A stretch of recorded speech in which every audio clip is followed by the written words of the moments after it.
दोस्तों, आज कराची के चिड़ियाघर में नूरजहां हथनी इंसानों की बेहसी का शिकार होकर चल बसी। लेकिन ये कहानी है दुनिया के सबसे तनहा हाथी कावन की, जो श्रीलंका में 1981 में पैदा हुआ। वो सिर्फ 4 साल का था जब श्रीलंका की हुकूमत ने उसे पाकिस्तान के उस वक्त के फौजी हुक्मरान जनरल ज़ियाउल हक की दरख्वास्त पर पाकिस्तान को तोहफे में दे दिया। कावन पाकिस्तान आया तो उसे इस्लामाबाद के मरगज़ार चिड़ियाघर रखा गया, जो कावन का घर बन गया। क्योंकि कावन इस्लामाबाद के चिड़ियाघर का पहला और वाहिद हाथी था, तो लोग इसे दूर दूर से देखने आते और बच्चे तो कावन पर चढ़कर बड़े शौक से तस्वीरें बनाते। यहाँ तक कि बिलावल भुट्टो जरदारी ने भी अपने बचपन में कावन की सवारी की थी। कावन सभी बच्चों का दोस्त था, लेकिन कावन को भी तो एक दोस्त की ज़रूरत थी जो इसके साथ रहे, खाए पिए और खेले कूदे। लेकिन पाकिस्तान के जंगलों में तो हाथी होते ही नहीं, तो कावन हाथी का साथी लाते भी तो कहाँ से। लेकिन फिर बिलाखिर कावन को उसकी दोस्त मिल गया। सन 1991 में बांग्लादेश की वज़ीर आज़म खालदा ज़िया ने एक हथनी पाकिस्तान की हुकूमत को तोहफे में दी, जिसे सहेली का नाम दिया गया। कावन की तरह सहेली भी श्रीलंका में 1989 में पैदा हुई और वहाँ उसका नाम मानिका रखा गया था। लेकिन जब वो पाकिस्तान आई तो उसका नाम सहेली रखा गया। कावन को अपना साथी तो मिल गया, लेकिन उसे भी कावन की तरह जंजीरों में बांध दिया गया और कावन और सहेली दिन रात बस इन्हीं जंजीरों में बंधे रहते। कुछ अरसे बाद सहेली की तबीयत खराब होने लगी और उसके पाँव में तकलीफ इतनी बढ़ गई कि 22 साल की सहेली से खड़ा भी नहीं हुआ जाता था। और फिर एक दिन सहेली इस तकलीफ की वजह से दम तोड़ गई। जब कावन की सहेली हलाक हुई तो तब भी वो कावन जंजीरों में बंधा हुआ था। सन 2012 में सहेली के मर जाने के बाद बेचारा कावन एक बार फिर अकेला हो गया। जंजीरों में जकड़ा कावन अकेले होने की वजह से दिन ब दिन ज़हनी दबाव का शिकार होता चला गया और वो हर वक्त या तो परेशानी में अपना सर एक दूसरी जानब हिलाता रहता या दीवारों और दरख्तों से सर टकराता। कई साल गुजर गए और कावन इसी तरह इस्लामाबाद के चिड़ियाघर में रहता रहा, परेशान, तनहा, जंजीरों में बंधा। ये 2015 की गर्मियों की बात है, जब एक दिन अमेरिका से छुट्टियां गुजारने पाकिस्तान आई हुई समर खां और उनकी वालिदा ने इस्लामाबाद के चिड़ियाघर का रुख किया। जब समर कावन के पिंजरे के पास पहुंची तो वो क्या देखती हैं कि कावन जंजीरों में खड़ा है और मुसलसल अपना सर दाएं से बाएं और बाएं से दाएं हिला रहा है। चूँकि समर उस वक्त जानवरों की डॉक्टर बन रही थी, वो फ़ौरन समझ गई कि कावन की जहनी सेहत ठीक नहीं।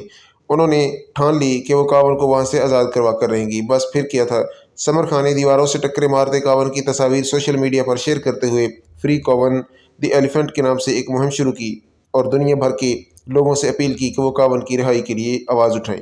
समर ने एक ऑनलाइन पटिशन फ्री द कावन का भी आगाज़ किया, जिस पर दुनिया भर से 4 लाख अफराद ने दस्तखत किए।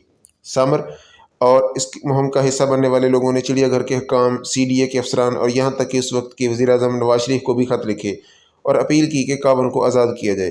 देखते ही देखते जंजीरों में जकड़े कावन की तस्वीरें सोशल मीडिया पर वायरल हो गई और अमेरिका की मशहूर गुलकारा शीर को भी इस्लामाबाद के चिड़ियाघर में कैद हाथी कावन की ख़राब हालत के बारे में मालूम हुआ।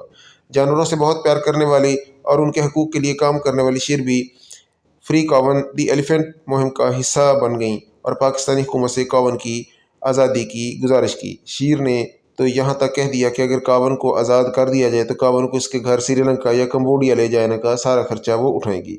जब बच्चों, बड़ों और बूढ़ों सब ने कावन की आज़ादी के लिए आवाज़ उठाई तो चिड़ियाघर इंतज़ामिया भी मजबूर हो गई। उन्होंने बिलाखिर कावन को जंजीरों से आज़ाद कर दिया। लेकिन कावन के दोस्तों के लिए ये काफ़ी नहीं था।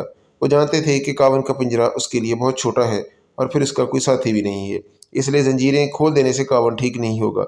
उन्होंने अपील की कि कावन को किसी महफूज कुदरती मुकाम जैसा कि श्रीलंका या कंबोडिया मुंतकिल कर दिया जाए, जहां वो आज़ादी से दूसरे हाथियों के साथ रह सके।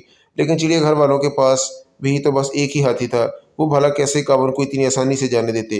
कभी वो कहते कि हम कावन को यहाँ से बड़ा पिंजरा देंगे और इसकी एक और साथी ले आएंगे, कभी कहते जब तक एक और हाथी नहीं मिलेगा हम कावन को नहीं जाने देंगे। बस फिर क्या था, सेनेट की एक कमेटी ने इन चिड़ियाघर वालों को बुला लिया और 2016 में हुक्म दिया कि कावन को किसी महफूज जगह पर मुंतकिल किया जाए।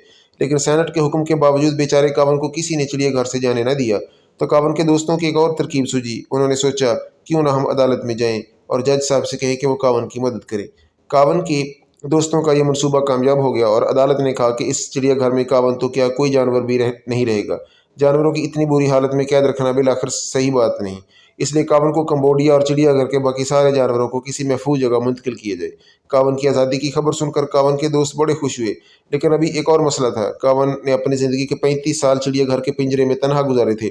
उसे जंगल और दूसरे हाथियों के साथ रहने की तो आदत ही नहीं थी और फिर अकेले रहकर वो ज़हनी दबाव का शिकार हो गया था।